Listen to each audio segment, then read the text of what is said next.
Here. Robert Romer, Here. James Barr, Here. Austin Groner. Here. Eric's just logging in right now. Just give him a second. And Michael Lau. Here. Okay. Eric Nyland, can you confirm your attendance, please? Yeah, I'm here. Sorry. Okay, great. First item is a joint public hearing between Planning Board and the tree warden for a scenic road, public shade tree on Green Road.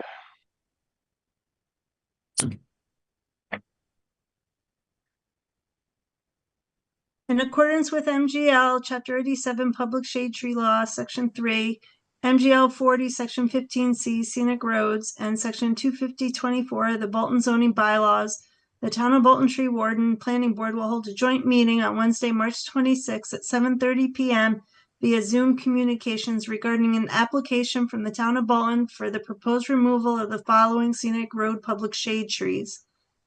On Green Road, north of the Main Street intersection, one group of 4 2-inch, 3-inch, 5, and 6-inch red maple trees, one group of 3 2-inch, 3-inch, and 3-inch red maple trees, one 6-inch, 10-inch, and 11-inch oak tree, and a group of 2 4-inch and 5-inch oak trees.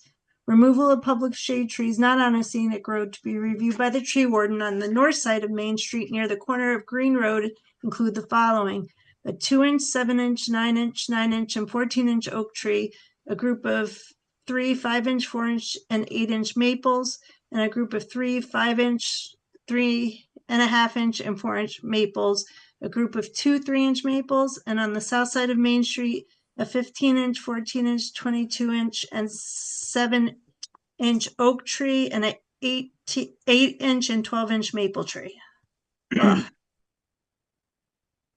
Okay, thank you, Pam. Yeah, that's good. I see tree warden is on. Mark, how I'm are you here. doing? I'm doing okay. Give us a quick overview. This is the third tree hearing that we've held for this roundabout. This is the first time it's with the planning board because the other trees were all along Route 117, which doesn't qualify as a scenic road. So it's just the tree warden just holds a public hearing for those. Some of these trees, like in the description, are outside of the scenic road. This is the ones that are on the scenic road that you're seeing the picture of right now. So the last tree hearing we had for this, there was 2 pine trees on the that side of the road that were identified. Randy asked me to post them. So while I was posting them, I'm like, well, what about all these other trees that are closer to the road than the ones that we just had the hearing for? And so it wasn't identified by the engineer. So Randy identified the trees that are within the area of disturbance, and we are posting them, and this is what this meeting is about. Randy, anything you want to add to that? Yeah, good evening. First of all, thank you very much for accommodating us tonight. And I think when we had our first hearing for the removal of that pine tree on Forbush Mill Road, I think I relayed to the planning board that I didn't think there were any more public shade trees to come down, and it was my bad. It was just completely off of the radar. And once we bid out the project and the contractor identified, the clear zone to accommodate the roundabout, and they're the ones that actually came out. If you look on the picture there are orange dots. They came out and actually physically identified which trees they thought needed were going to have to come down to accommodate the roundabout. The white dots were thoughts that myself and Leslie put on when we were inventorying them for the advertisement. The ones kind of on the far right of this photograph are actually located along Main Street. The ones on Green Road are kind of on the left-hand side of the photograph. Again, they're all located within that turning lane for a turn lane and sidewalk for the new roundabout. Pam, did you want to talk about the Main Street trees while we're on this agenda item, or do you want to just do this, do the Green Road ones here first? It'd be easiest if we could do them all. They were all advertised together in one public hearing notice since it's the same project. So it'd be easiest if we could do them all this evening together. Oh, I just mean in Yeah. this particular agenda item here. Do you want to show do you want to review the Main Street ones now, or do you want us to Oh. vote on the Green Road ones? You can vote on the Green Road ones. The Main Street will do real quickly, but it doesn't require your vote. So it looks like in the link that Pam had sent out from the town website that there's going to be a path that goes right through where those trees are. Am I reading that right? There's a sidewalk, yes, yep. Yeah. Sidewalk, Perfect. it's a shared use path. It's a sidewalk and also to accommodate any bicycles that are trying to maneuver the roundabout. Okay, great. Anyone on the board have questions about the trees to be removed on Green Road? No, I have a question about the walkway. So where those walkways meet, it's going to be like crosswalk across that divider of the road. Well, yeah, I mean, we're talking maybe, about the trees here. I'm just Yeah. It's like 10 seconds. Yeah, you can. I mean, yeah, they're at locations where there it is. Thank you. The multi-use shared trail meets with the roadway. There are crosswalks that are going to be installed with RRFB flashing lights. Okay, cool. Any other questions from the board regarding the trees? Any questions from the public regarding the trees?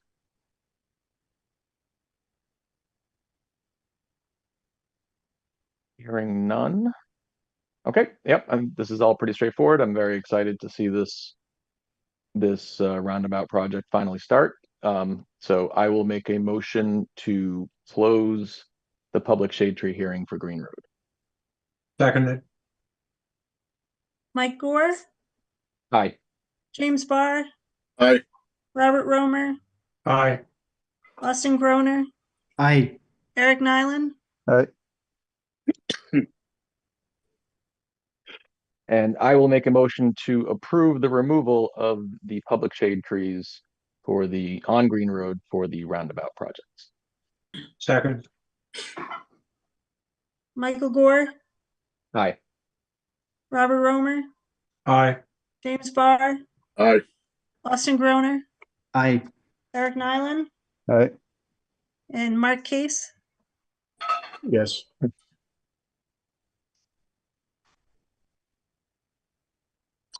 Excellent. Okay. The second item is a public hearing for the Main Street removal of public shade trees. And so again, Yeah, Mark, do you again, want to just walk through? I don't know, Pam, if you have a picture or. Yeah, I'm pulling it up right now. again, these trees were all identified by the contractors within the work zone. Again, it's to accommodate the sidewalks, multi-use trails, on both the north and south sides of Main Street. While we were out there today, I noticed that there was one tree that did not make the advertisement on the south side of Main Street. It's located behind, immediately adjacent to the existing recreational trail that exists on the subdivision. When we do the other photo, I'll show you where it is. This is the photo of the trees on the north side. Again, some of them to the left-hand side were included on the Green Road. There's a duplication. You can see most of them are kind of small diameter trees. There's a couple of larger diameter trees.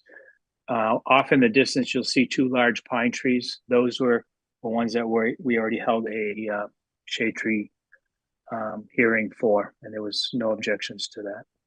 Mhm. And again, this is the north side of Main Street. Pam, do you have a picture of across the street?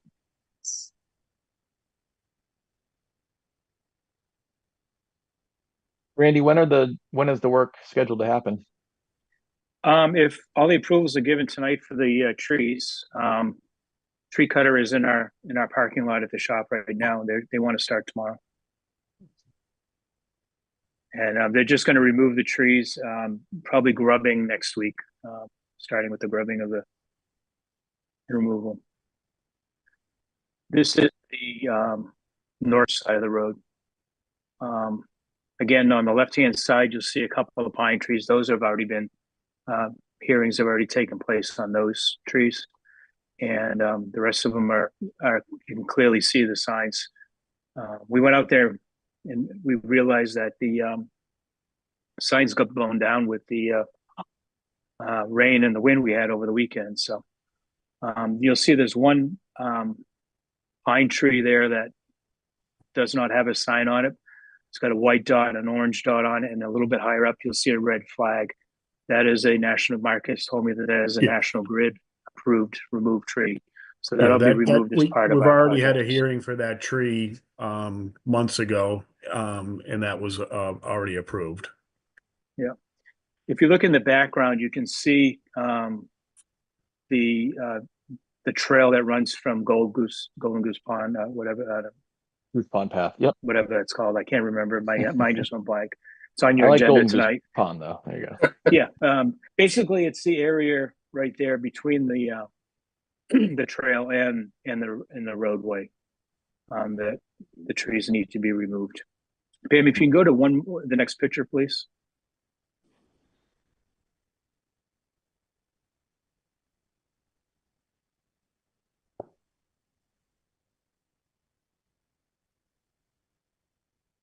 That one? Yep, Yeah. perfect. You can see there's a pine tree that is pretty evident. It's marked out as being removed. That is the one that I got missed in the advertisement. But it was signed, and it just, when we were compiling the list, it just unfortunately didn't make the list. It's a pine tree, and it's located on the backside of that walking trail. There's in the foreground, you'll see there's a pine tree, and to the right of that is another tree, hardwood tree. That those hearings have already been held on those. That's why they're not signed. Mm-hmm. The two pines and the beech right tree. with this tree on the backside of the walking path, that is where I believe the crosswalk is cutting across, and when they need to transition into the crosswalk. That's why that one tree needs to come down in the back.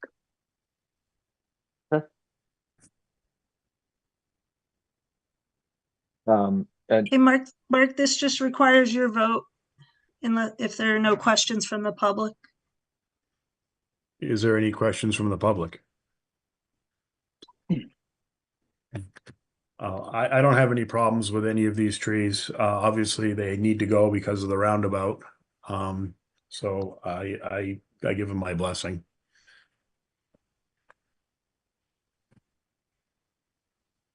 Pam, do you need us planning board to make a motion or anything, or is this all No, for Mark? no, they're just public way trees. They're not on a scenic road, so those just are under Mark's jurisdiction. Just because they're in the same vicinity and related to the same project, we advertised them for this hearing. Thank you very much, everybody. Okay, thanks guys. Thank Looking you. forward to the work starting. Okay, So. Pam, did you want me to stick around for the Goose Pond or not? It's up to you, Randy. No, I'll stick around for a few minutes here. I got a little time. It's Yeah. on at 8, yeah. Okay. Okay. Thanks, Mark. Thanks, Thank you, Randy. everybody. Appreciate it. Thank you. Thank you. Okay. Next agenda item is a public hearing for 58 Main Street for a special permit for JEC Service Company.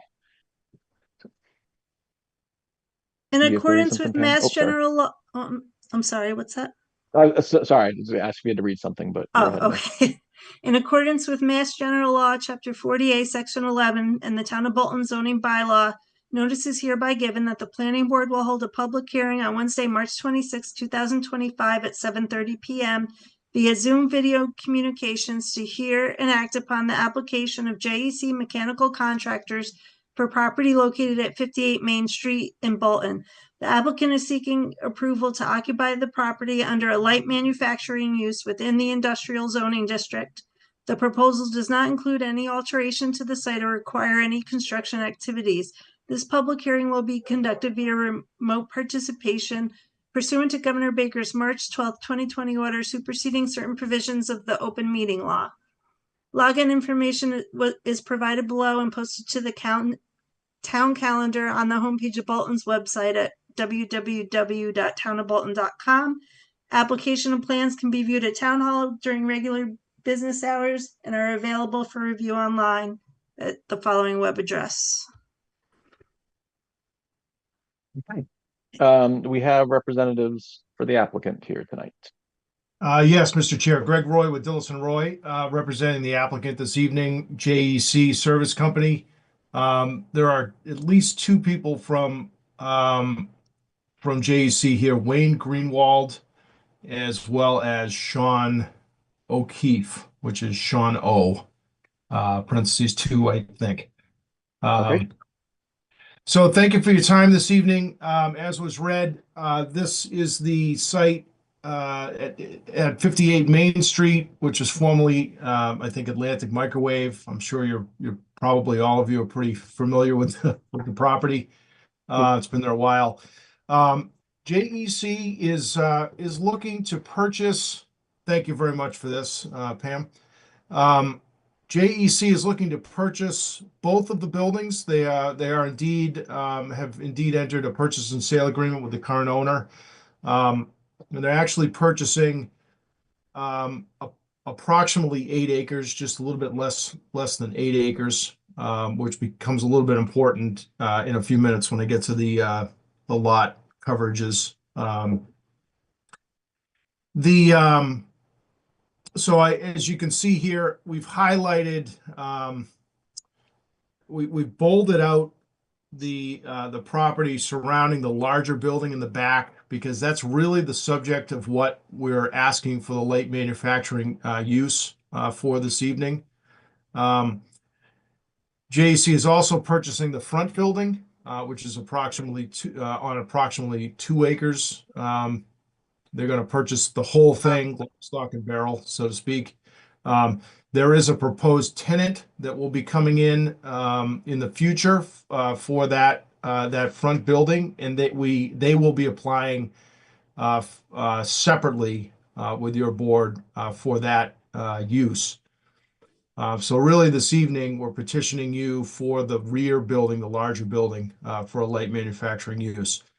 And JEC Service Corporation is a HVAC contractor engaged in sort of normal HVAC contracting work, which also includes some manufacturing of certain components. I don't want to talk out of turn. I'm not an expert, but I would imagine, fabricating some duct work, putting together some of the components of the systems before they're delivered to the sites and installed on some of the larger installs and things. So this facility was very attractive to them. Really in its current configuration, they do intend to use the building essentially as it is today. From a floor plans standpoint, they will be using approximately 17,000 square feet of the building, which is shop manufacturing space, which they will be utilizing. And then the balance of the site, a balance of the building will be used for their office space in the building. As Pam read in the introductory advertisement, there are no proposed site modifications. So the applicant believes that the site will accommodate their use as is. So they're not proposing any building additions. They're not proposing any modifications to the parking. And indeed, what we did on this plan that's before you is to document that there is the required number of parking spaces, and to document essentially the existing conditions on the site for the board, so you can see how those parking spaces and how the traffic circulation will flow through the site. We did receive the planners memo earlier this week. I think it was dated last Friday. We did put together a revised plan that addressed some of the comments or the comments that she had comments, concerns that she had raised in that that memo. Most notably, I don't know if it would be possible, Pam, would you be able to share the colored plan that I sent over, or I can do it if it's Yes, I can. okay. Most notably, one of the things that the memo mentioned was that we had been documenting on the initial plan that there was a non-compliance with respect to the lot coverage. The industrial zoning district has a maximum lot coverage, which is essentially a pervious area of 30%, and requires a certain percentage of open green space. We had errantly listed the property, the area of the property on the previous plan and calculated it using a smaller land area than was actually going to be purchased. And that's really due to we based that on the initial plan was based on assessor's records. As it turns out, the land area that's generally associated with the larger building is approximately 5.82 acres that JEC will be purchasing. And the impervious area, we updated the zoning table on this plan. It's a little hard to see here, but the impervious area associated with that building is not listed on the plan, but we did list listed in the narrative.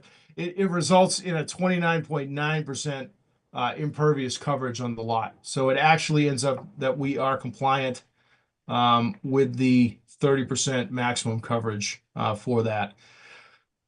While it's not a subject of this permit, we thought it would be prudent this evening to present that the open space percentage, or the impervious coverage on the smaller lot with the smaller building is also compliant. And we wanted to do that this evening just so that there wouldn't be any problems in the future when the tenant comes in for a similar process. So you can see that I added a fourth column, if you will, on the zoning information table on this plan that analyzed the impervious coverage metrics on the smaller piece of land as well. So that, if it's taken separately, that impervious coverage is 28.6%. One of the other things that we did on this plan was to identify the portion of the site that could be restricted with a conservation easement as per your industrial zoning regulations. So we have identified, it's hard to see on this plan, but it's essentially the area in the wooded area of the site that the JEC will be purchasing. And the total area that would be required for the open space on the entire property, including both buildings, would be 2.6 acres. And we've identified that that proposed easement area on the plan. Again, while we're not looking to ask for a use special permit on the front building, we thought it would be prudent to make sure that there weren't going to be any issues with that process in the future. And identifying open space that was piecemeal on that front parcel that's 33% of the lot didn't seem like it would make much sense. So we identified a larger chunk that would cover the entire property that JEC is purchasing in the back of the site, if that makes sense. So I think there's kind of two parts we want to talk about here tonight. The first is sort of the lot configuration, and good to hear that you're purchasing all of them. So let's talk about that first, and then we can talk about kind of the uses of the new facility and some of the questions around that.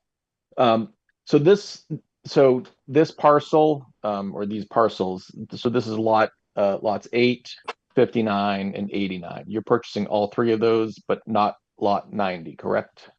Yeah, there's actually two others in there too, smaller chunks, but not lot 90. That is correct on that record plan.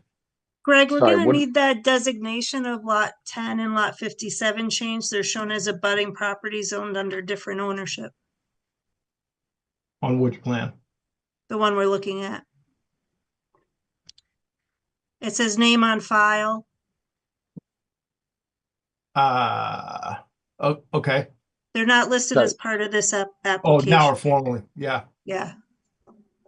Where are those? Sorry, where are those lots? Can you see my, hold on one second. It's this Yeah. chunk, you can't, yeah, right there.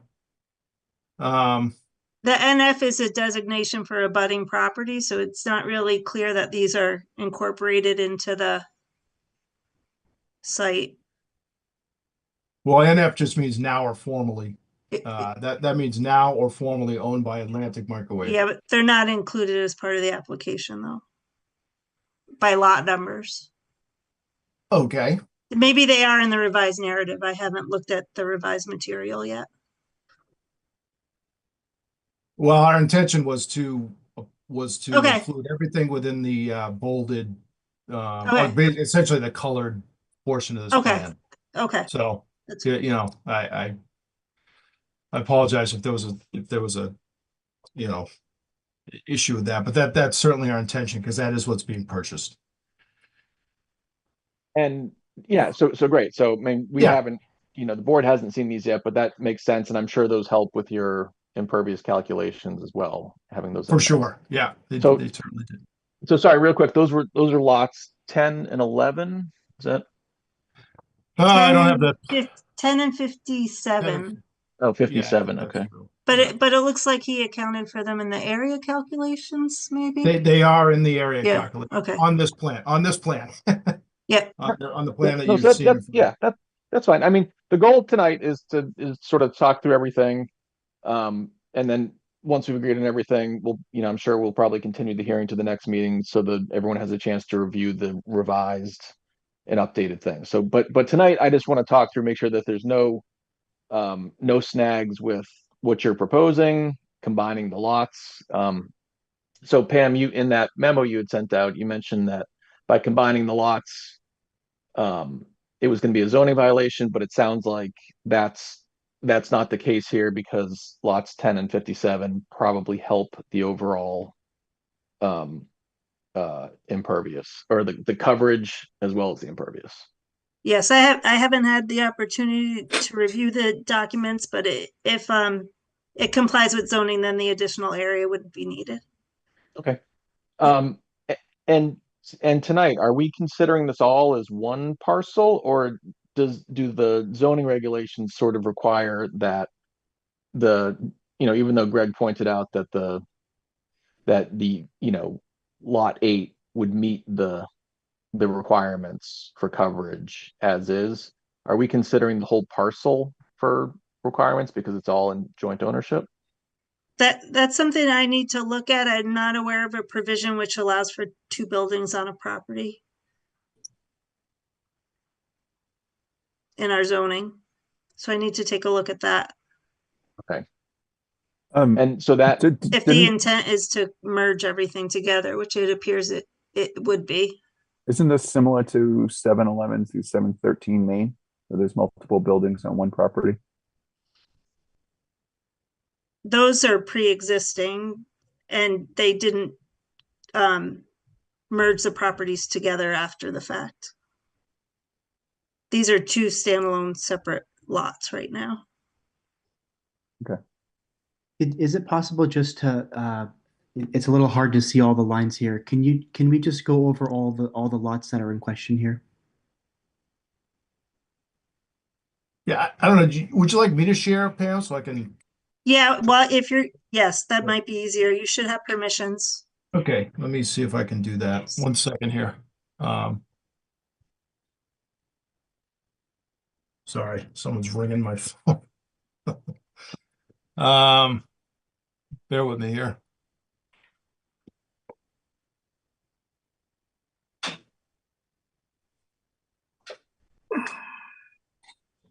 I'm trying to find the no. All right.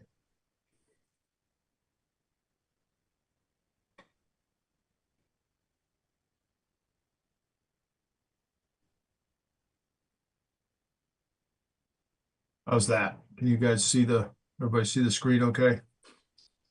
Yes, we can. Yes. Thank you. Okay, so there are essentially four parcels in this bolded area that make up approximately 5.82 acres. There's a small triangular piece back here. There's a small four-sided shape here. And then we have, the piece that, the majority of the building on, and then this piece over here. All four of those are what we're, sort of identifying as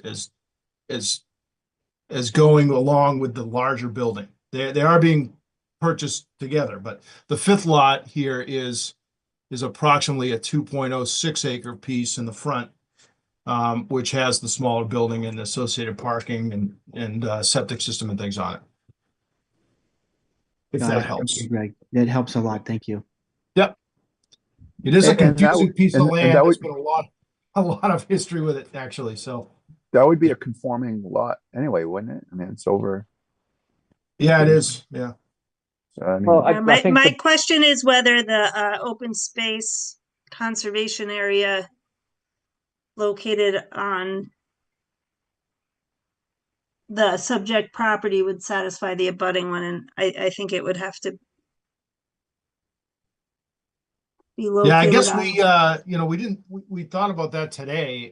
So we're not opposed to putting open space on the front parcel standalone. It's just that we thought it would be easier to do it in this fashion. But if there's some compelling reason not to do that, we can just push that till later. And we don't have obviously we can reduce the size of the conservation easement to just cover the 5.8 acre piece that's in the bolded outlined area.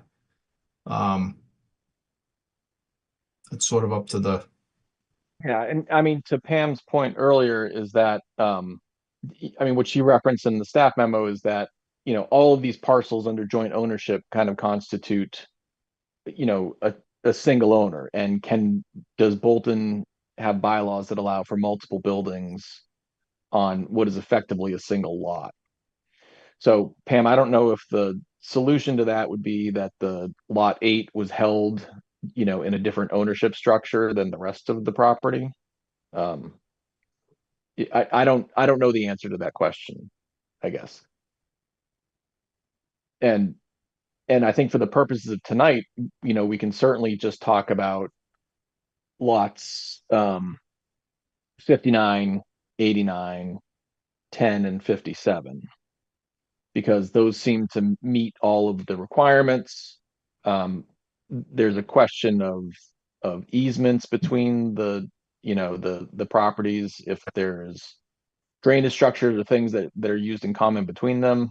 But Pam, I'll defer to you for what the best course of action is for that. Yeah, with the original application submission, it wasn't clear that the applicant was purchasing both properties with common ownership. The easement rights aren't necessary, but once if they were to sell off the front lot in the future, they would need to retain easement rights for all the shared services. I believe there's parking, drainage, and well and septic service that are all shared amongst the two parcels. Yeah, I think the septic actually is separate. I Oh, tried to okay. I did put the septic systems on this plan. There's two septic systems, one for each building, and they are located wholly on those two separate lots. But the Okay. well, I did want to mention that. Thank you for that segue. The well is, I think I'm still sharing the screen here. The well is located right here and actually does provide service to both buildings. In the past, it was considered, prior to 2012, I think it was considered a public water supply when the operation was really at its peak. It clearly tripped the public water supply thresholds. In 2012, the owner at the time decommissioned, petitioned DEP to decommission the well, which DEP granted. So it has been essentially a private well since then. We have submitted a letter to the Board of Health. We've looked at the proposed staffing of the of both of the buildings, and it will continue to be classified as a private well because it's not going to rise to the level of a public water supply relative to the number of employees that will be on site. So it's a fairly low impact use from that standpoint. So I did want to mention that.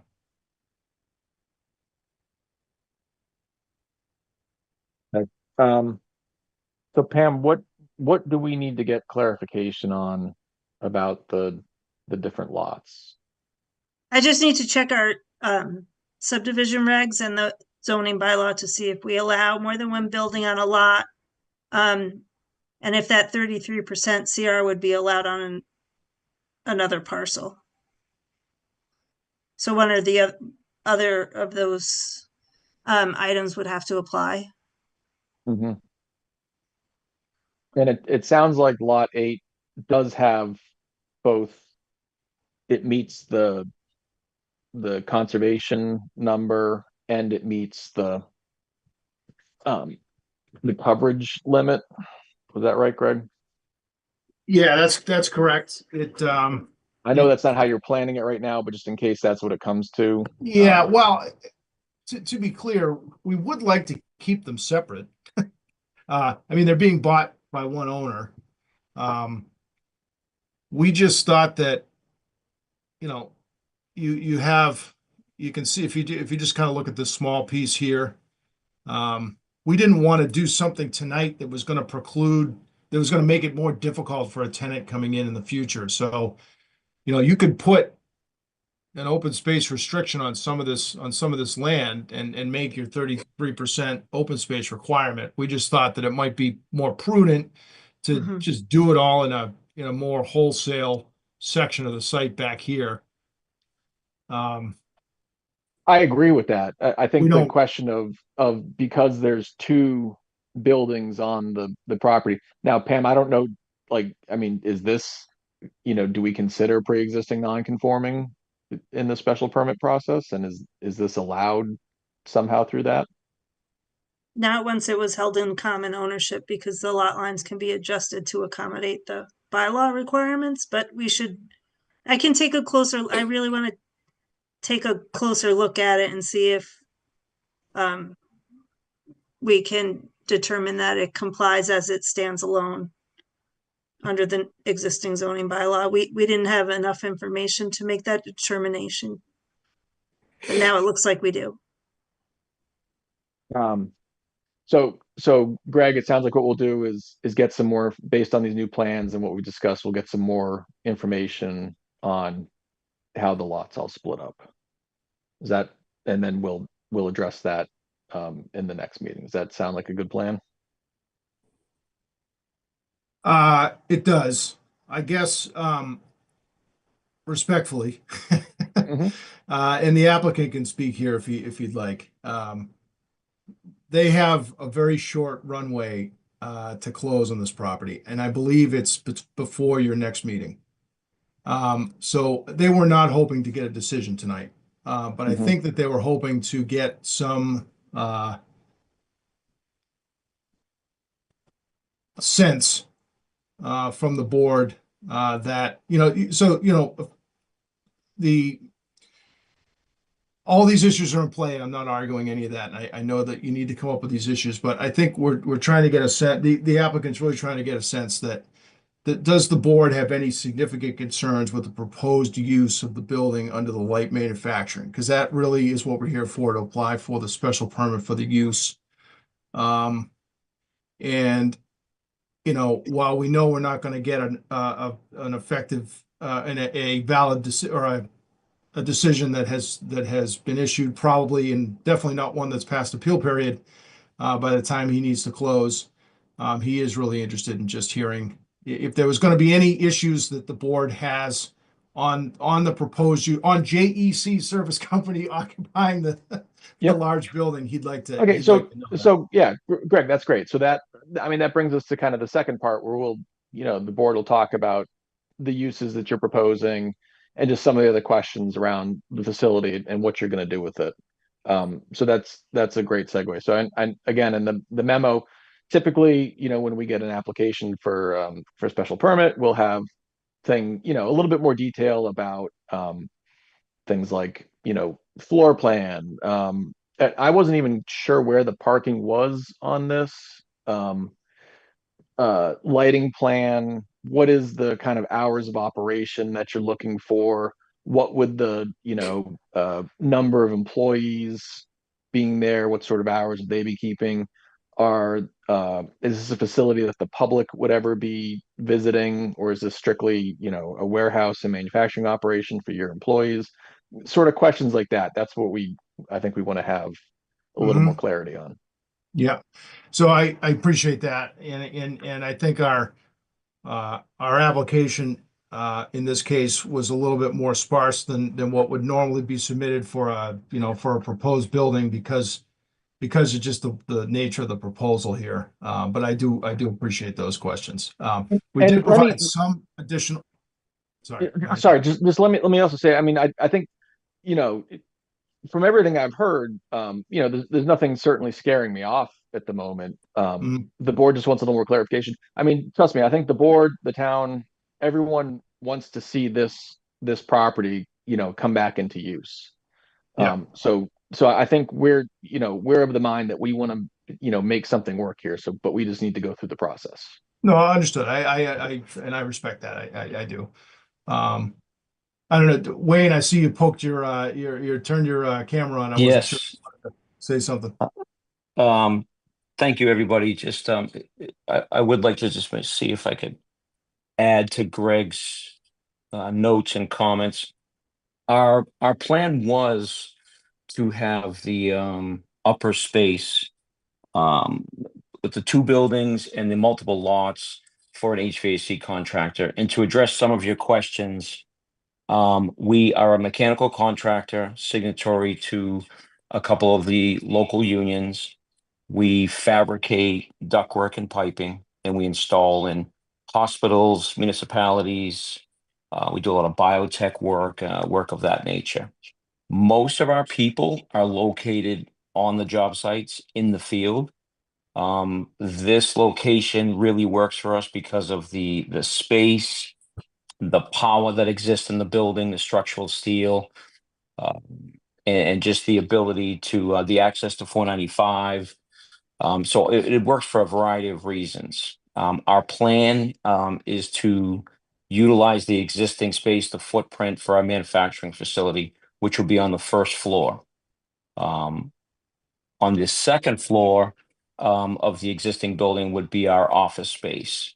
And that's pretty much how it is sent today. And I know, Greg, I just recently sent you some plans of how the space is, and we're doing some drawings and some planning to decide where to put our people. But in general, our office is 8 to 5. Our shops are a little earlier, anywhere from 6 to 2 or 7 to 3:30. It is not a place where the public visits. We're a contractor. We might have vendors and some customers come by to have a meeting, but in general, there's no public foot traffic. It would only be employees or vendors that are working there. So I would like to reiterate what Greg has said, is that the intent here tonight was certainly not to get the full picture and just drop it on you guys, but it was in fact to just say, from a perspective on the business, is that's an industrial space with light manufacturing was what it once was. We'd simply like to bring the property back to life and basically do the same type of thing, maybe with a little bit of a newer technology twist to it. I don't know if that helps to clarify some of the Definitely vision, helps. but So for some of the manufacturing, can you speak to some of the, the noise kind of, affecting surrounding areas? I know there's a housing development up the road from here. Just, kind of what sort of manufacturing and what sort of noise do you think that'll generate? certainly. The shops are, they're fabrication shops. So I would be perfectly honest, they're not necessarily quiet. However, we're nestled in a neighborhood in Waltham right now, so we have some of the same um, issues or restrictions, and we try to be very considerate of the situation by not having activities. We don't typically have activities out in the yard. They're located inside the shop. So the activities would be fabricating ductwork, and that is the ductwork you would see in schools and gymnasiums and hotels and all the different areas that we're all in every day. But we'll be fabricating that ductwork with a variety of machinery. So there is going to be um, breaking of ductwork, shearing of it. I guess you'd call it banging of the ductwork together. We do have some new machinery which helps quiet down that process as best we can. But it is a construction space. But again, we're also aware of the situation, aware of where we are, and like I said, we're nestled in a very tight community right now in Waltham. Does that construction just happen within those business hours? Yes, yes, we this is our 20th year in business, and we haven't run a second shift yet. So we're early, but we're not the place in as far as the fabrication, unless we occasionally go on 10-hour days based on workload, but that would end at 4:30. And Saturday and Sunday is off? Saturday occasionally, again with some that would even be more of a skeletal crew to go in and do some things to meet deadlines. Sunday, we try to give our people some rest days and not do 7 days a week. So I can't remember the last day we did on a Sunday for fabrication, but on an emergency basis, we also do service and maintenance and things like that on an emergency basis. So it wouldn't be completely out of the question to have somebody there on a Sunday picking something up or doing something. But in general, no. We're a Monday through Friday, and we usually that component usually clears out around the 3:30 timeframe. What are the type of delivery trucks? Is this like 18 wheelers, or is this like box trucks? Like how is stuff come in and out, I guess? All of the above. In short Yeah. answer is we do have some 18 wheelers coming in with deliveries of equipment, fan coils, air handlers, different pieces of equipment. We also have smaller box trucks on a more regular basis. I would say they're your traditional box trucks, rack trucks, some flatbeds. You would see vans and pickup trucks, but there are deliveries that come in quite frequently with 18 wheelers or smaller. And those If I could add to that coming- too, that's an advantage of the site. Actually, the site can accommodate a full-size 55-foot trailer, both maneuvering and loading spaces. So and we have shown the loading spaces on the updated plan. I realize. Yeah, I you was haven't really had I a was chance gonna to ask catch about up. yeah, I was gonna ask Yeah. about the ingress and egress. There's no issues with the current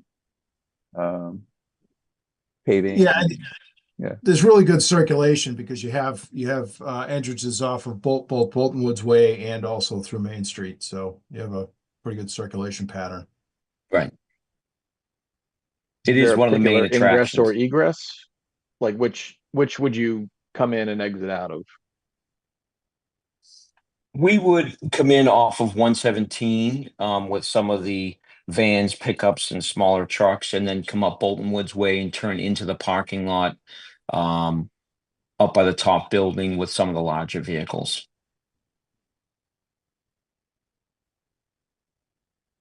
And is it a single loading dock?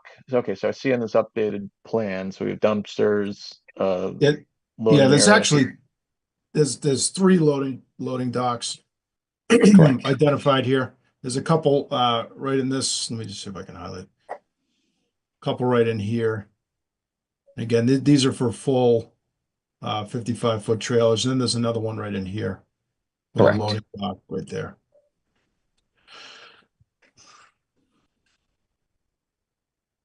And Pam, has the Board of Health taken a look at this? What kind of materials are going to be used for the manufacturing processes? I'm not aware that the Board of Health has reviewed the materials. Can you speak a little bit about the types of materials that are used? I mean, it sounds like ductwork, so it's mostly just metal, but what about refrigerants and coolants and things like that? Not here. Here in our fabrication shop, where just what you said, where steel, aluminum, stainless, black iron, the refrigerants and any of those things would be out onto in the field on the job sites. We will have anything that we may have, it would be properly stored, but I can't think, we don't typically we're not going to be removing refrigerant or dumping oils. We don't engage in that type of activity. We typically, that would be done on the job site, and all our guys are licensed through the EPA and have refrigerant licenses. So they remove the materials from the jobs and go right to the designated areas to properly dispose of it. So that stuff doesn't come back to our shop. So no hazardous material storage on site. No, none. We're basically making ductwork, making pipe, receiving equipment, unpackaging it, putting it on our trucks with materials and hardware, and shipping it to the job sites anywhere from downtown Boston to Pittsfield and Worcester and all places in between. Is there any type of like washing or cleaning where you'd have any metals or anything going into the septic or anything, or not really? No, we don't dip. We've that is all done by the experts. We don't dip. We don't wash. We don't paint. We don't do any of that stuff in-house. That is all sent out to painters or guys that specialize in that type of work and have the facility to do so. Makes life easier there. Yes, Not having to capture, remove. definitely. Any changes to the existing stormwater, maintenance on site, the capture, the drainage basins, anything like that? No. We don't intend to make any changes to the site at all. So that would all just function as existing.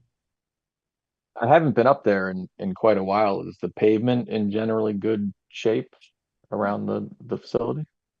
In general, it is. It needs a little TLC with some cleanup and things like that. But we don't have that. There aren't any sinkholes, or the property's actually withstood the test of time pretty well.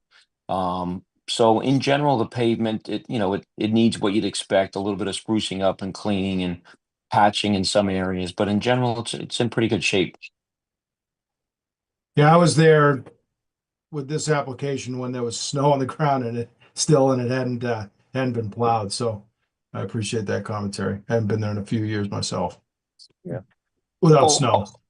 Also, one other thing, Greg, I should mention is that, just doubling back a little bit to the well, we did have the water sampled. We had a company sample it. We sent you the results. I know that the gentleman that we had do the work had spoken to Bill Brookings from the Board of Health. And just so you know, it came back with a little bit of iron and some sodium. And we had a gentleman come out on site last week, and they're proposing and giving us just a filtration system that we're going to pipe in. So there was nothing too alarming there, but I did send you those results as well, Greg. Yep, I got them. One last question for me is just about, I don't think I see any lighting on this plan. Would there need to be any changes to the lighting for your crew? The current exterior lighting right now, there are a few lights on the exterior of the building, right above where the loading areas are, as well as some lighting at the different stairwells, entryways, I should say. As at this point, we don't plan on doing any of that. We're just naturally just kind of clean up the lenses, maybe put some LED bulbs in. But other than that, we don't propose any lighting changes to the exterior. Now, once we get in and get situated and get organized, if we find that we need to do that, then we would plan on doing that as a separate permit application at that time. Got it. And then with the nature of this, no like fumes, there's nothing, no exhaust or anything, sounds like. No, we're gonna all our exhaust is HEPA filtered and just Yeah. we recirculate it because in this day and age you don't want to dump the heating and cooling outside either. So we keep a nice clean profile as well. Okay. Yeah, I mean, I echo Mike's, sentiments in that it'll be great to see this property come back to life with a new owner, and to me, it seems like a great use for the property. Just gotta hammer out the issues we talked about earlier on the open space, but yeah, I mean, this seems good to me personally. Yeah, I agree with that.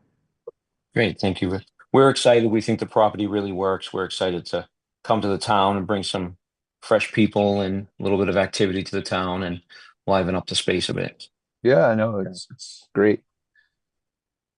Before I open it up to public comments, any other questions from anyone on the board?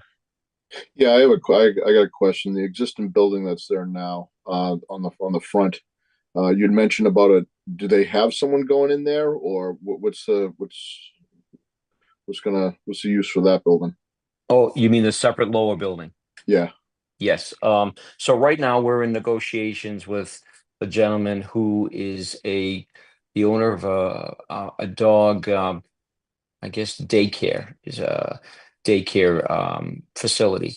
He currently operates in Acton, and I met with him on site last week, and he loved the lower property. And so that right now we're in negotiations and going to lease, and I think he actually told our broker today that he was applying for his special permit separately from us. Okay. I've been in communication with him, and he is planning on officially filing a kennel license. Okay. Yeah, I was gonna say there's a special kennel section of the zoning, right? Yes. Any other questions from the board? No, I just want to say thank you for the answer for that, and I am all for this. Thank you very much. Yeah, I echo that. Okay. I'll now take any questions from the public. You can either use the raise hand feature or unmute yourself and just please announce your name and who you are. Could I ask a question, Mike? Sorry, who's that?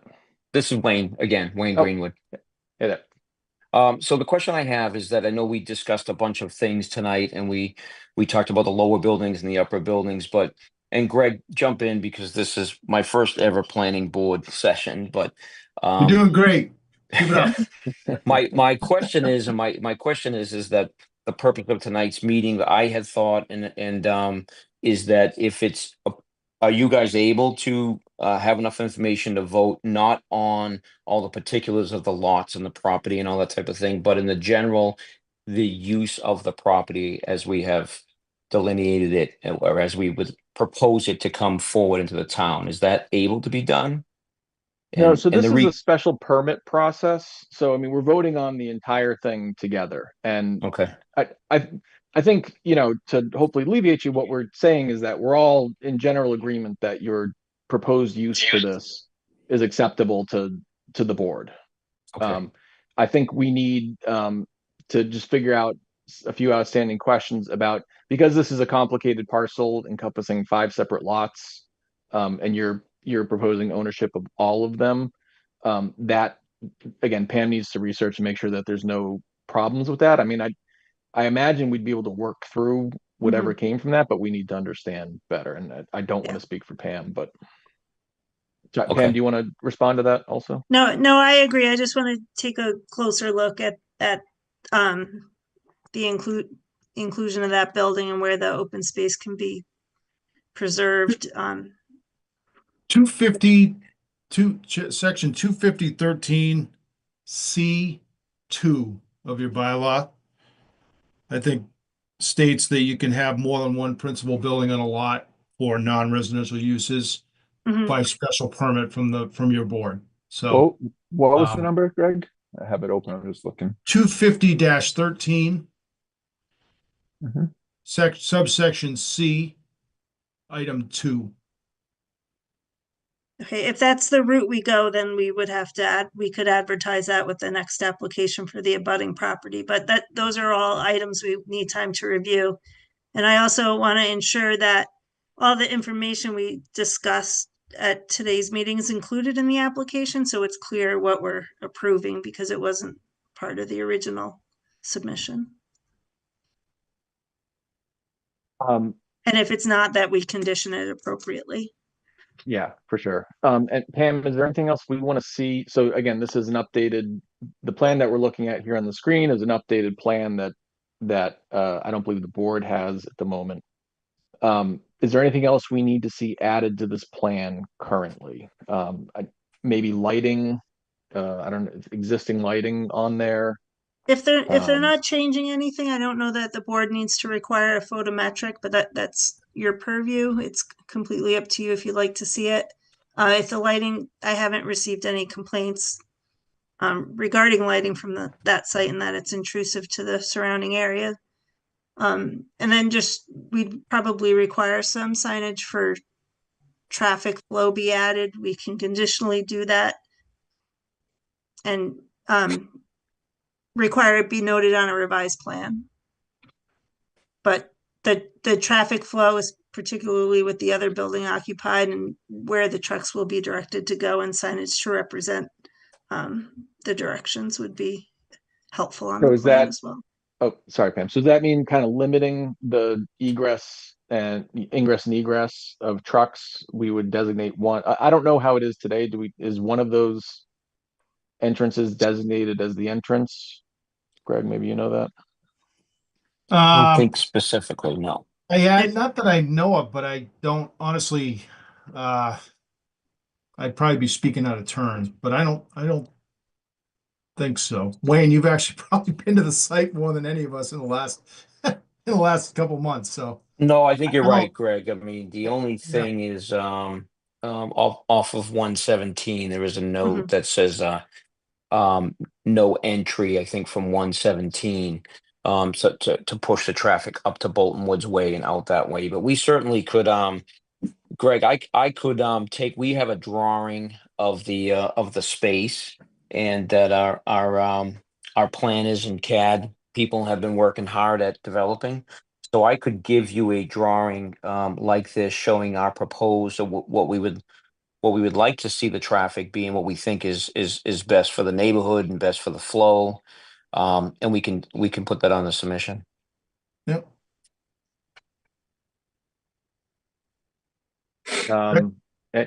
Pam, anything else that we want to see on an updated drawing? I think they've covered all the requests. Okay. So we're going to continue this hearing, but last chance for anyone who might have questions for the applicant tonight. Is just a Oh, quick am I hearing? proposed open space. Oh, sorry, we're having a hard time hearing you, sir. Can you get closer to the mic, maybe? Sorry, I'll try that. But just a simple question is that it's for the open space in the back of the lot. Is that going to be literally open space, or is it just treated the way it is now? I happen to live the house right behind the building. So I'm either going to have a very large side yard that's going to be all grass, or there's going to be the way it is now, which is a bunch of trees and a lot of dead ones. Great question. We would intend to leave it the way it is now, not to do anything with the trees. Yeah. That'd be preferable. Yeah. And just then, in planning, when we talk about open space, it kind of means just like an area that's not going to be developed on and untouched. Not that it's going to Not be clear. impervious, not developed on. Yep. Yeah. Okay, Okay. thank you. Any other questions? Okay, hearing none. Pam, our next meeting is April 9th. okay. Do you have anything else on the agenda that evening? No, Okay. no hearings. Does April 9th work for you gentlemen? Absolutely. Yes. I will make a motion to continue the hearing for 58 Main Street until April 9th. Sorry, Pam. Yes. April 9th at Yep. 7:30 p.m. Second. Michael Gore, Aye. James Barr, Aye. Robert Romer, Aye. Austin Groner, I, Eric Nyland. Right. Okay, great. So, Greg, Wayne, guys, get us changes kind of as soon as you can, so the Yep. the board can review them offline and get back to you with any questions we might have, so we don't have to keep prolonging it. In the meantime, Pam will review the zoning bylaws to make sure everything is in conformance. Great. We'll jump on it Great. right away. Okay. Thank you, Appreciate everybody. everybody's time. Appreciate it. Thanks, guys. Thank Have a you. great you. night. We'll see Thank you you. in April. Yes. Thank you. Okay, next item of agenda, sorry we're running a little late, is street acceptance petition for Goose Pond Path, Tadmore subdivision. We have someone representing the applicant. I am here for that, but I think Bruce Wheeler is going to take the lead here. Oh, hey Bruce. Hi, how you guys doing? Doing well. How about yourself? Long time no see. I know, it's great to see you. Let's see, I just lost my, there you are. So we have three items that have come up as, that Pam had identified for us as, issues on the as-built. First item is the drain line on lot 8 is outside, it's outside of the drainage easement by maybe 5 or 6 feet. Greg has identified that on a plan. We felt like the common driveway agreement covered the easement rights for that, but the folks on lot 8 don't agree, and we don't want to have a dispute over that. So we're having a discussion about expanding the width of the easement to include the drain line where it is. If that ends up not being possible, we've also prepared a plan to install the drain line in the right of way, and have it be in the right of way, but not in the pavement, and have it tie into the drain line. And Greg, can you kind of point out on the plan and maybe describe it a little bit better?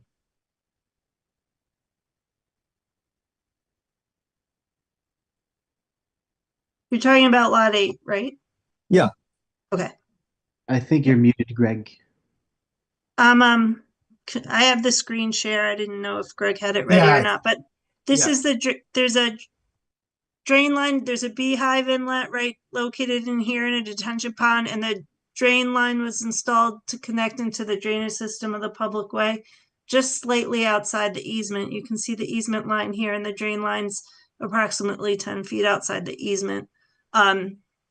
We did have town council review the easement language for the development, and they do feel like it would grant the town rights to access this area, even though it is outside the actual easement on the plan, because there's some blanket rights to access the property. But again, the town's wouldn't want to get into a legal dispute with property owners if there were to be any future problems with the access to the drainage. So let me just step back for 1 second here and just explain so people understand what we're talking about. So Goose Pond Path, which is kind of kitty corner from the high school off of 117, so we can see 117 up there. consists of a single road and then a fairly long common driveway, which is what is coming off of Lot 8 there. So the proposed road acceptance would be just for Goose Pond Path, which is the part shown here. And then Greg, if you want to, or sorry, Pam, if you want to scroll down to where the roundabout is, the turnaround, I should call it. Right, that is what we're discussing here tonight. Is that everyone in agreement on that? Yes. Yes, and the associated easements. Okay, right. Yep. And so the easement is being shown is the drain line that runs through Goose Pond Path, but then crosses into the common driveway that's at the top of Lot 8. That's correct. Okay. That goes in the other direction. It drains Plan South, actually. But Sure. Okay. yeah, but You're correct. great. So Bruce, so Pam is saying that our town council has reviewed this and said that this seems within the town's right for easements because the town will own the structure if the road is to be accepted. Right. The concern is that the Lot 8 people disagree, and so I'd like to avoid having a dispute with them. So we're having a discussion now about expanding the width of the easement to encompass the drain line as it's existing. If that's not possible, and to avoid a dispute with the folks on Lot 8, then I would extend the drain line from the beehive into the right of way and run it down along the road in the right of way and add a manhole to the drain line further down the right of way and tie into it there. Okay. And Greg has prepared that plan. I don't know if we have it here, but it's pretty straightforward, and it wouldn't take us very long to do. Our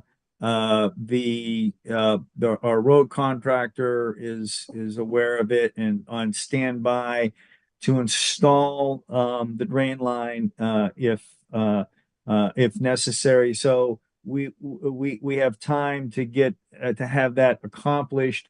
Either expanding, having an agreement with Lot 8 to expand the easement, or to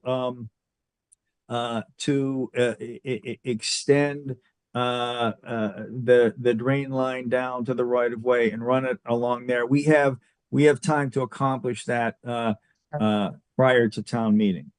Okay, great. And that's something, we obviously would prefer you to work that part out for sure. Right. And we want, we want to make sure, we want to get everybody on the same page. I don't want to, I don't want to have the town, this three-way disagreement between a resident and us in the town. One way or the other, I'm going to resolve it so that you guys aren't stuck in the middle of it. And those are it's either going to be expanding the easement or us relocating it to the right of way, one or the other. Okay, that's excellent. Glad to hear it. Pam, sorry to catch you mid-drink. That's okay. I'm good at that. Do you want to bring up the punch list just so Yes, we jumped a little bit out of order? So let's just kind of run through this out of order, or sorry, in order. It's on the website. Hold on.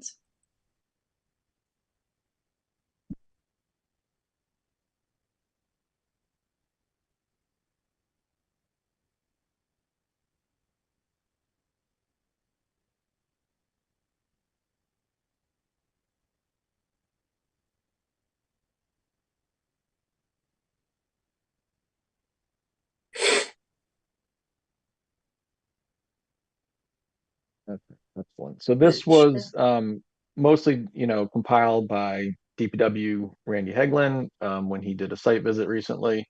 So what we just talked about there was item 3 on the punch list here, but let's start with item 1. So the trail easement over the property along Main Street. So I don't know, Pam, Yeah, do you have a?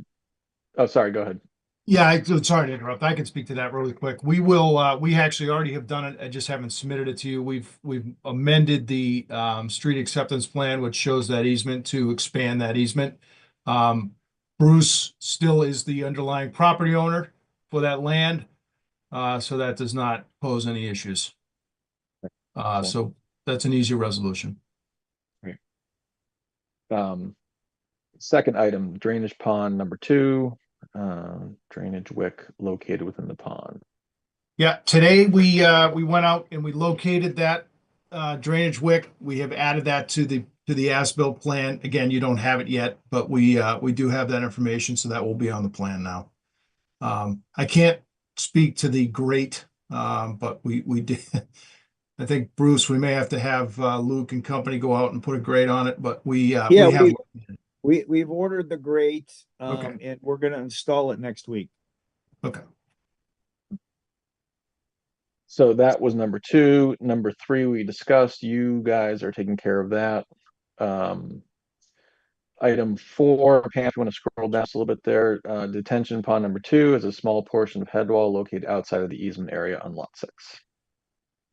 Yeah, so the head wall, the width of the head wall as designed and shown on the plans is in the easement. And in the field, we extended the head wall to pass the easement to function as a retaining wall on lot 6, because it as opposed to having two separate structures, this would be stronger and it would be aesthetically more attractive, and it looks like one seamless thing. But the head wall width as defined on the plans is within the easement. If so, I think the simplest thing would be to install a granite bound on the easement line we can distinguish where the head wall ends and the retaining wall begins. If people aren't comfortable with that, then I'll approach lot 6 for an easement. If that's not possible, then we can deconstruct the wall and reconstruct it as 2 separate walls. I do think that it's more aesthetically attractive the way it is, and it's stronger as one wall as opposed to 2.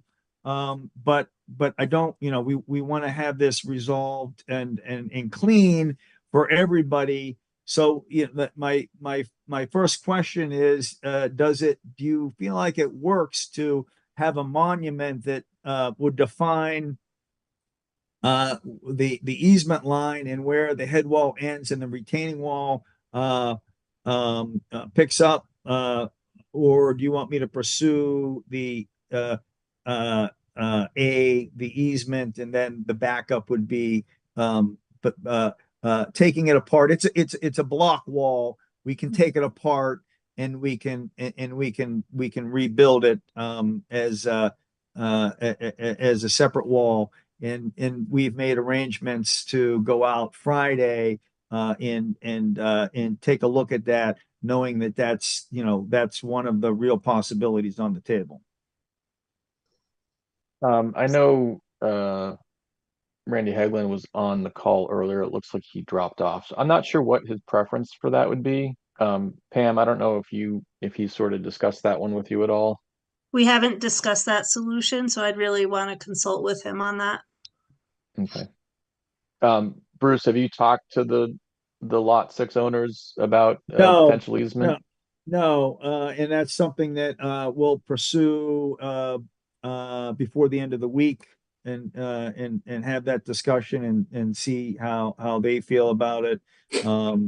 We're planning to be out Friday to take a look at it and can talk further with Pam and Randy with regard to their thoughts. And then find the path that seems to make the most sense with everyone's input. Yep. About approximately how big of an area are we talking about there? Like feet? It's very small, but I'll show you on the plan. Couple square feet, Sorry, it's how much, Greg? a couple square feet. Yeah. Okay. Yeah, Maybe can we 10 blow square that? feet. Can we blow that up a little Yeah, I bit? think so. Let me just zoom in on the.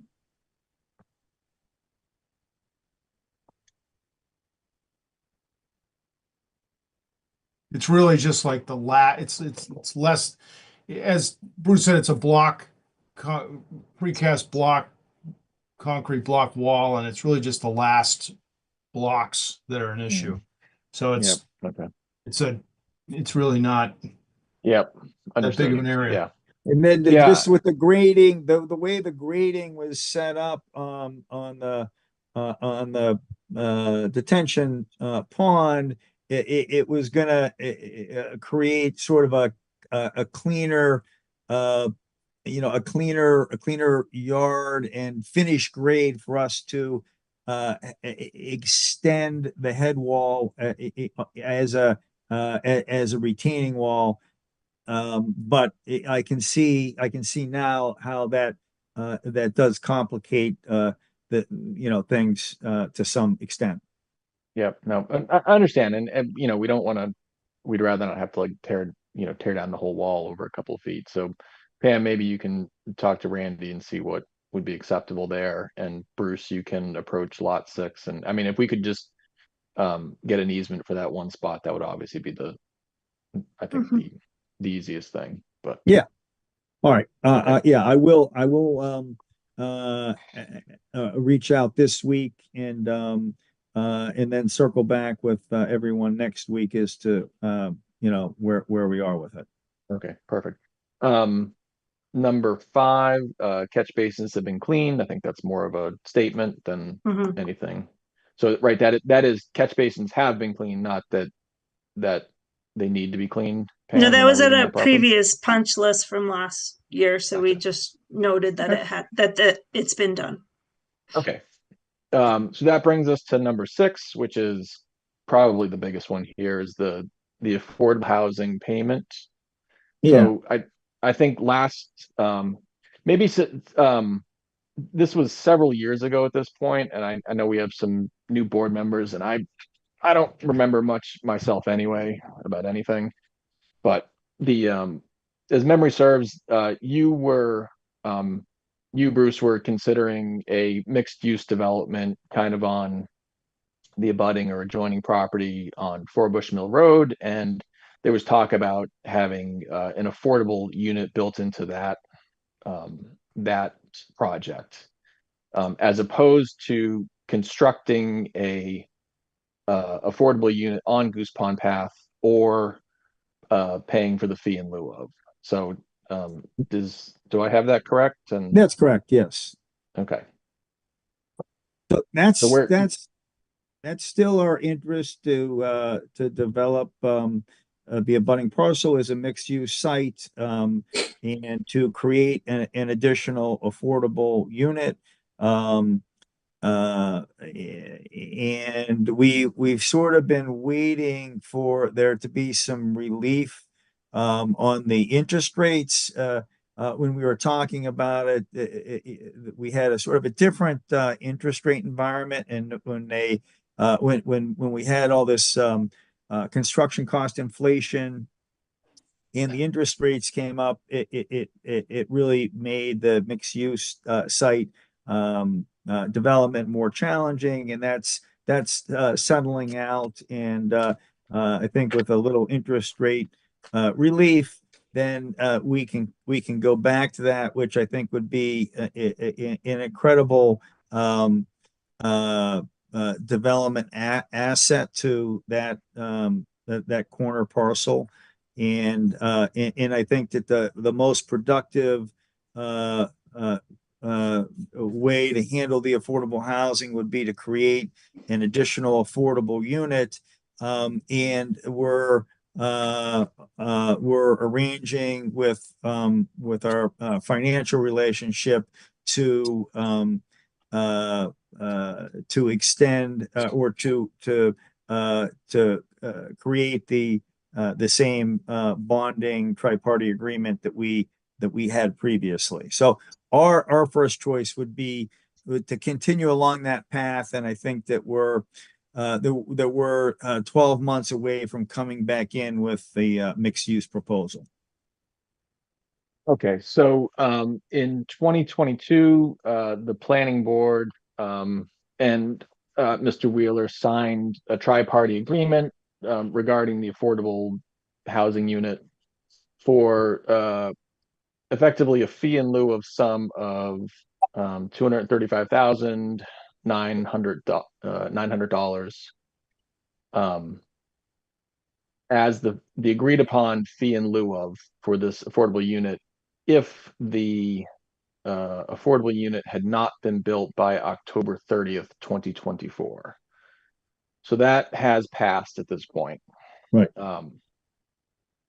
So the board has to decide whether we want to provide an extension to this agreement, or I believe that this tri-party agreement allows the board to take that money now from I believe it's Rockland Trust is the third party.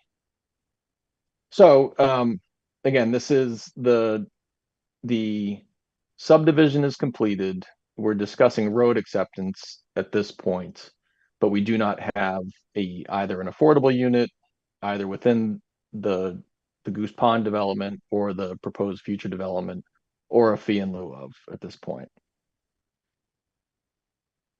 So that's where we stand at the moment. And I'd value other board members' input on how they'd like to propose.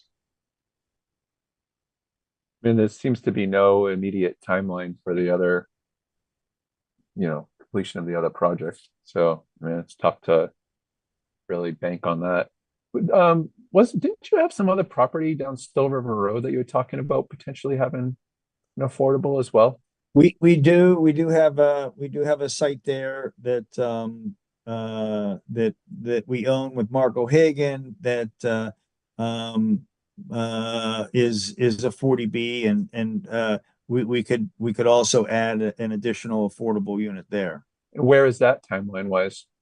I'd have to check with Mark. I can find out from him this week and get back to you.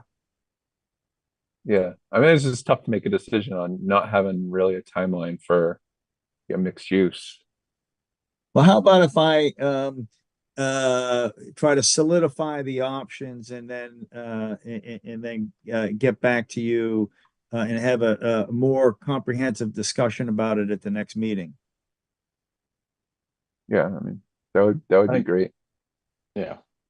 I mean, to sort of to Eric's points, like there's nothing upcoming on this. So the question for the board really is, do we want to hold up road acceptance because we don't have the fee in lieu of at this point? So that's that. Yeah, so it's in surety, right? I mean, like the money's sitting there. So at any point, like you said, we could grab it. So you said we could like kind of extend that out a year or two or something. And then like, I don't know legally how it works. Like we could extend that tri-party agreement. And then, for a year or two down the road and still no, timeline for a built property, we can collect that fee in lieu of. Do I understand that properly? It could be, yes, that's one of the options. We need this extended after and to reflect new conditions. Yeah, I'm Yeah, I not mean- sure if it's that the existing one has expired. It's just certainly the date for which the affordable unit affordable supposed to be unit. built by has passed. October, yeah. We Yeah. set it up for October of 2024. So we'd be looking to really to come back and be working on the zoning change at the next town meeting, and then building the and then permitting after that, and then building in 2027. So realistically, we would be talking about delivering the affordable in October of 2027. And that property on Still River would stay as a 40B, even though we have with the new development on Main Street there? No. Yes. No, so the property wouldn't be a 40B, but you would be including some affordable unit as part of that, I think is the, Right. yeah. Okay. It wouldn't be a 40B development. It would just be a mixed use development and one or more units would be designated as affordable. No, not the one off of Forbush, the one off of Still River. Oh, Yeah, that is a 40B that hasn't been built. But it would stay as a 40B, It even would though. stay as a Okay. 40B, and it's already a 40B Yeah. that was permitted, but we would add an affordable unit there. So it's Gotcha. 40B, James, 40B needs to be 25% affordable, so he would just probably add an extra unit to that. Right. okay. So I do want the board to be aware of what, kind of what we're discussing here of again, going forward with road acceptance when, we haven't completed the affordable unit or payment for it. So Yeah. everyone should understand that that's what we're discussing right now, whether that's how we want to proceed. I mean, we'll say this, compared to other subdivisions, I mean, this has been a great development, like zero problems. So, I guess awarding good behavior, we do have the money. It's not like the money's not tied up somewhere. It is kind of in a place that we can grab if needed. So because this was such a, easy subdivision to work with, I mean, maybe we can afford some leeway. I mean, we just have to figure out a definite plan and timeline of what we want Yeah. to do, I guess. Now, I don't know if your first statement is correct that, well, it has been, Bruce, it has been an excellent subdivision to work with, very few complaints. Yeah. It's been great. As far as us having easy access to the money, I don't know about that. Yeah, I don't- Pam, I don't know if you've talked to town council about where we are. I mean, Not just yet. like, the board and the town have been screwed in the past on affordable Yeah. payments. I want to we make wanna sure we're not avoid screwed. for that sure. situation. Yeah. So that's, I mean, we can freshen up the whole, we could do a new agreement so that there's no doubt or confusion. yeah. I think if, New dates and new signatures from the bank Yep. and myself and everybody. I think we just do a new agreement, not to make sure that everyone's on the same page. if the board were to agree to extending the existing tri-party agreement, that would all have to be completed, ASAP before town meeting, before we can give a recommendation on, Agreed. on road Yeah. acceptance. Agreed. Okay. So let's put a pin in that for 1 second. And then there was one more open item. So transfer of open Yep. space parcel 3 to Conservation Commission. Pam, has it been done or? The Conservation Commission revoted that because it's been, I think, 7 years since they originally voted to accept that open space parcel, and they've, we're getting signatures from the commission, and then once that's obtained, we'll contact Mr. Wheeler to sign and record the deed at the registry. That So, was and 7 years Kathy, ago? yeah, Kathy sent it to me. I have it to sign and send back to her. I saw it in my inbox earlier today. So it's processing now, and I'll have it back to her tomorrow.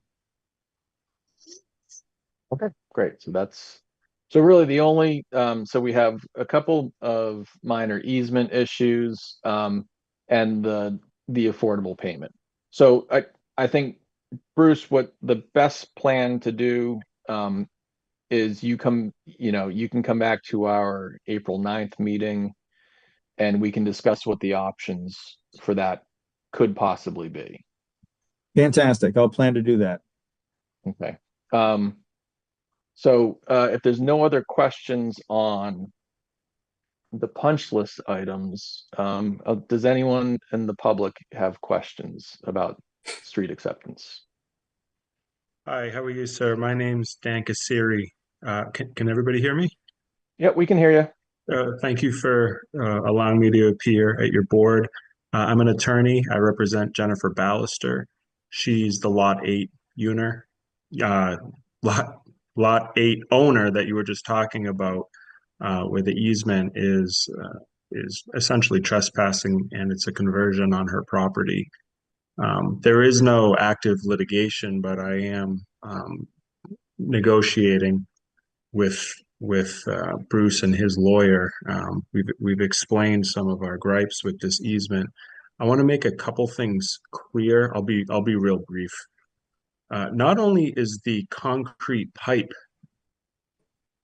outside of the easement, the concrete pipe is supposed to be located 10 feet on either side of the easement within the easement. In other words, there's a 10-foot buffer zone within the easement. And the purpose of that is if the concrete pipe ever has to be maintained, the maintenance is not tearing up my client's property.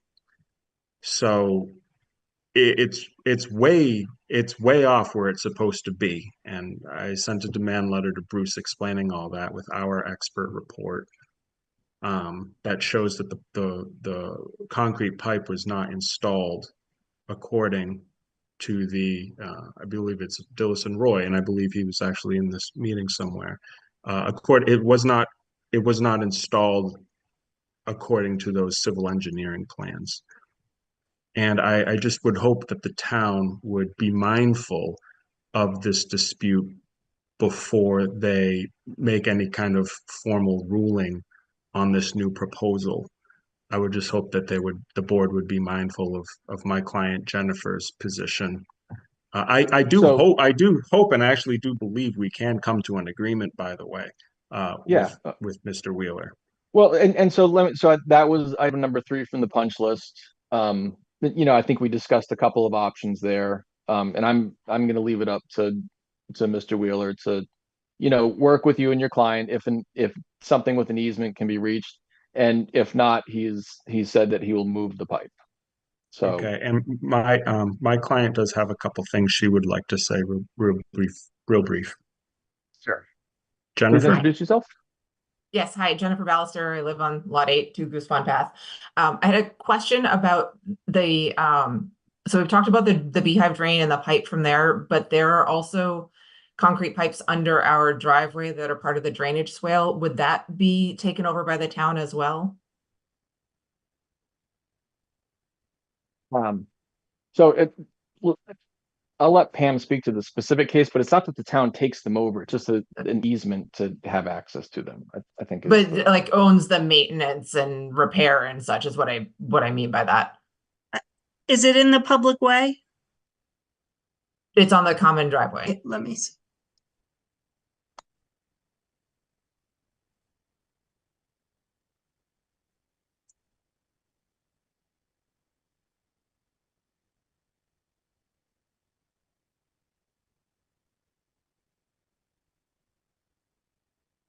Maybe if someone wants to bring up Yeah, the your as-built driveway's plans. not shown on the plans, but are you talking about the inlet to the pond? No. Can you pull up the plans? Yes.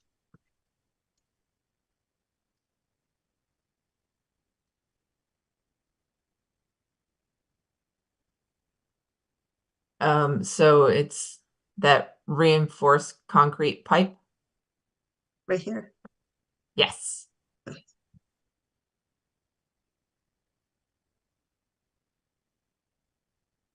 That's under the maintenance agreement for the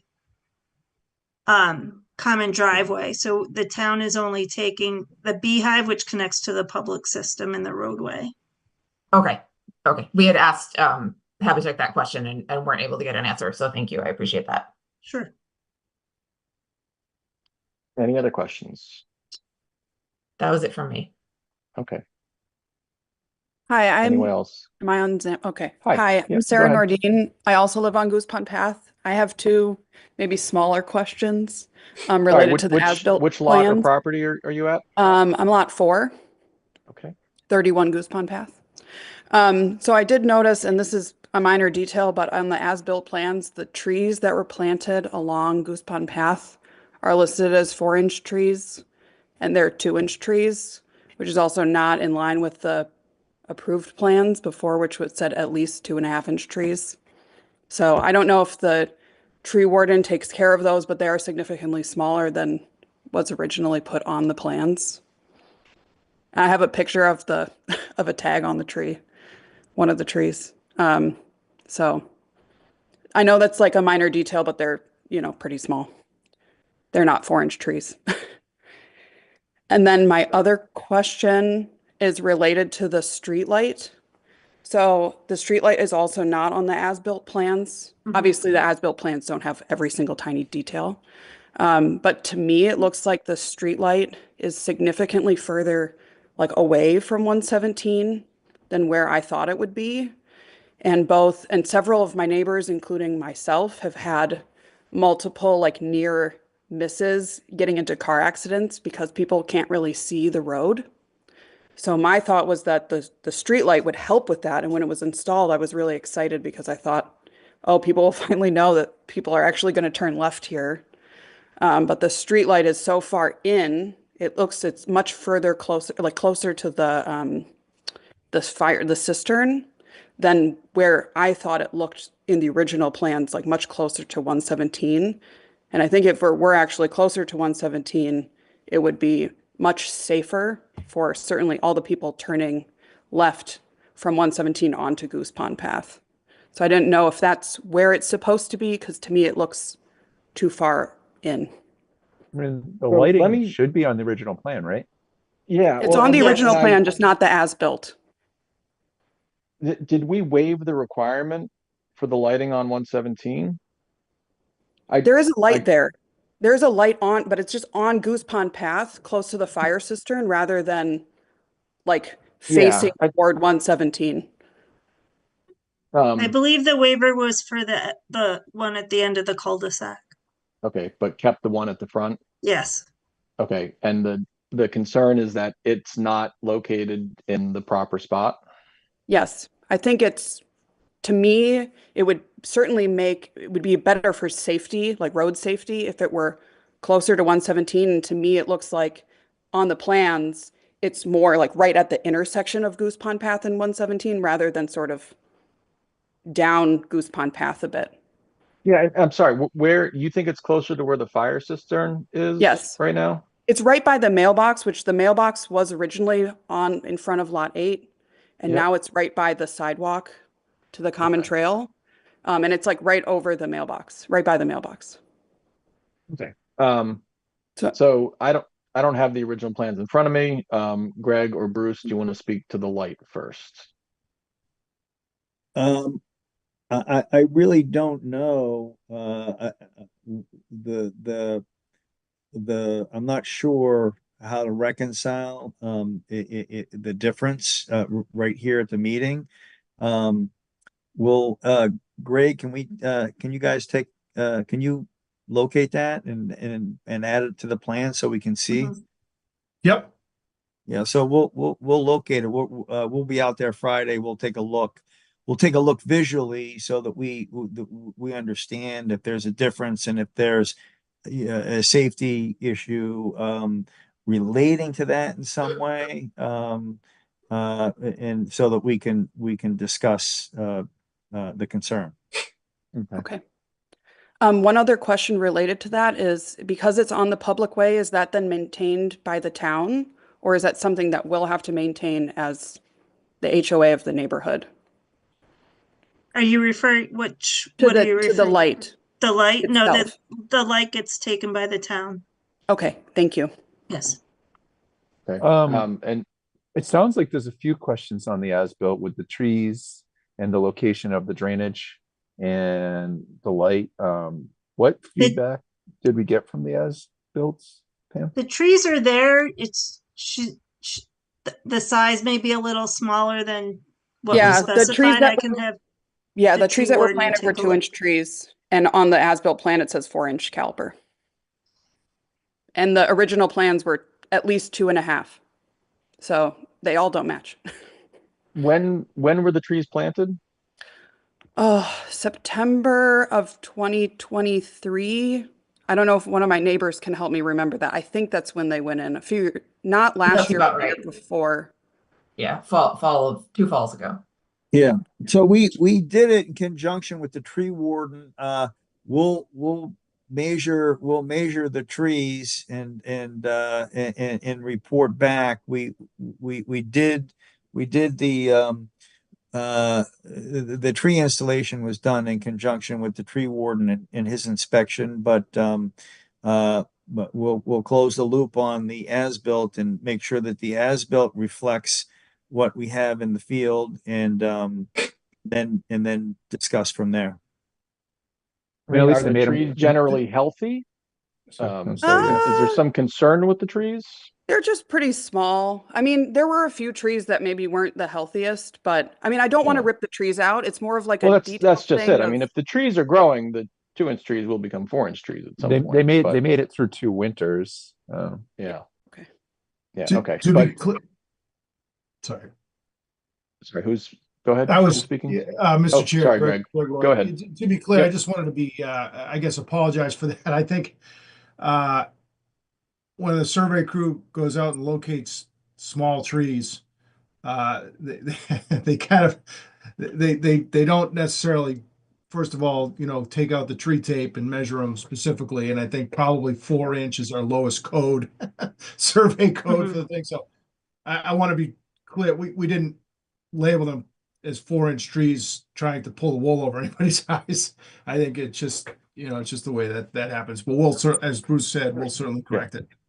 So you guys will look at the streetlights and the trees. Most Yep. definitely. Yep. Also, I thought we were gonna, like, there was some contention on the location of that drainage going along the front of lot 8. So Whether it that's was- what we had previously discussed. That was Yeah. number 3 from the punch list, Yeah, okay. right? Yeah, we're So looking at that too. Yeah. That's up Yeah. to them. Yeah. So we know that's an open issue. They need Right. to work that out. Sounds good. So those 2 issues just raised are kind of in addition to the punch list items. So Yes. we'll add those on. Okay. Anyone else have questions or comments? Okay, hearing none. Pam, is this is not a hearing? No. Okay. No, So, it's not a hearing.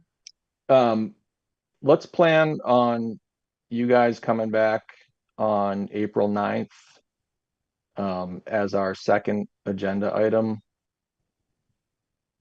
Does that work for you? That'd be great. Yes, absolutely. Yep. Okay, and get anything that comes up, anything you get resolved, please send it over to Pam as soon as you can so she can review it and get it out to the board. And we can hopefully handle things outside of the meeting, and then meet to discuss April 9th. All right. Wonderful. Thanks Okay. for the Okay. It was very helpful. All right. Thanks, everybody. Thank you guys. All right. Have a great night. Thank We'll you. see you April All 9th. Yes. Good night. Okay. Action-packed agenda tonight, guys. All right, next item is review of conditions of 476 Main Street, which is United Cultivation, for the condition for a traffic analysis requirement. And this condition was something that the board put on the applicant as part of the special permit to perform a traffic study after 6 months of operation. So Pam, I think you got some data from the owner. Yes, I'm not sure if they're present. He did state he was going to attend, but I don't see him here. Just give me 1 second. So while Pam's doing that, I mean, I think in general we were concerned about a increase in traffic after United Cultivation opened. Pam can share some data sent by the owners, but I mean, anecdotally, I don't know if anyone else has kind of driven by it. It's certainly, I've never once seen it be particularly crazy. Doesn't seem like there's a lot more traffic being generated by it. But if other board members want to share their thoughts on it. I drive by it twice a day and I don't have an issue whatsoever. Yeah. I haven't seen a major change at all. Yeah, so there was a condition that the applicant have to complete a traffic study 6 months after opening, where at that time, the original application projected traffic trips on the weekends in excess of 400, over 400 per day, which would equate to 222 customers, but in actuality, they're between 40 and 60 customers. So their traffic is about it's about 1/5 of what they projected. So they're requesting that this information be acceptable and that a traffic study not be required. I agree. Yeah, I guess Bob, I think this might have been your Yeah, requirement originally. No, I agree with everybody else. I've seen no change. I question how they're doing financially, but that's not the part of this conversation. Yep. No, it Just looks as like a a point of perfect information. location. I would have expected much more business, frankly. Yeah. I also just verified with the traffic, I'm sorry, the police chief, and he hasn't noted any problems at the location since the opening either. Okay. Any other questions? I think it sounds like we're all sort of in agreement that we do not need them to do an additional traffic study at this point. Pam, do you want us to take a vote on that, or? Yeah, we can take a vote and then I'll just issue a letter for the files indicating that the board addressed the condition. Okay. Okay, so just a vote on not requiring an additional traffic study. Is that good enough?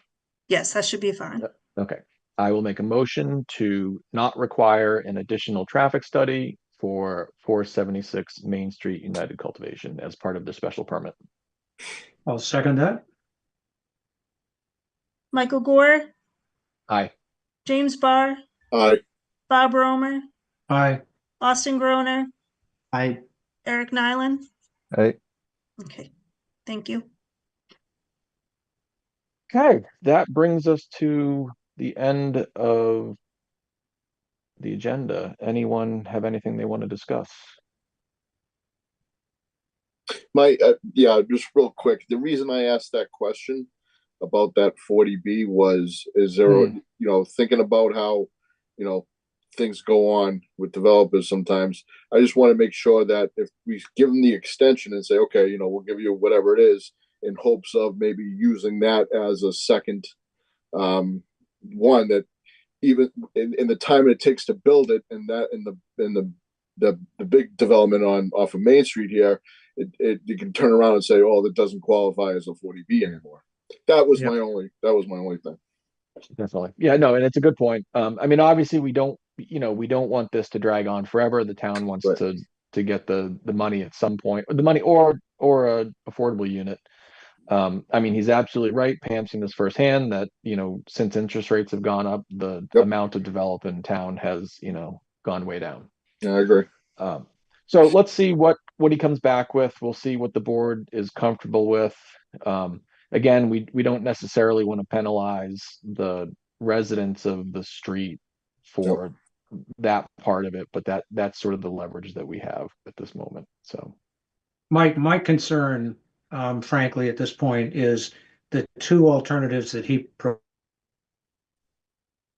proposed other than paying the in lieu of. One is for another development, and the second one is for a potential development that would require a zoning change. And we're kind of kicking the can down the road, which could get very complicated. I fully agree with you. Yeah, for sure. So as part of that, Pam, I would like you to sort of understand with the existing tri-party agreement, what is going to be the process for us to collect on that, the existing Mhm. one, if we have to. Because again, this isn't like, years and years old. Like this expired October 30th, 2024. And the applicant has really just now come to do road acceptance. And now we're looking at everything as part of that. So, I think as a board, we want to be flexible, but we don't want to put ourselves in a position where we're never getting this money. Sure. I mean, yeah, 100%. Like when I was kind of like pointing that direction is assuming we would have access to that money in the tri-party agreement if we deemed it necessary. Yes. Yeah. So Pam, hopefully you can do a little bit of work on that. They have a number of outstanding items that they need to look at on their part. Okay. Anything else that people want to discuss? Anything coming down the pipeline, Pam? Well, I guess the other parcel on 58 Main Street. I don't know how quickly they'd be. He's looking to get the us. application in. He has a rough draft completed. The abutters list is done, so I'm expecting that'll be submitted in anytime. Were you here when there was a marijuana manufacturing? I wasn't here, but I almost, looked at the files about it. yeah. Did they have any of these same I don't remember I just don't remember at what stage they came to us at. I don't think they were at special permit stage. I didn't see any formal applications submitted. It looked like it was all discussions. Okay. So maybe we just hadn't gotten into the concern about zoning and the different lots at that point. I'm not certain. Okay. Well, so yeah, Pam, if you can look into that. Anything else?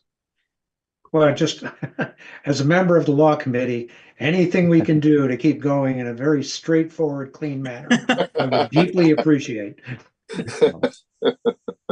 I wholeheartedly agree. I want to get us out of contentious meetings for no good reason.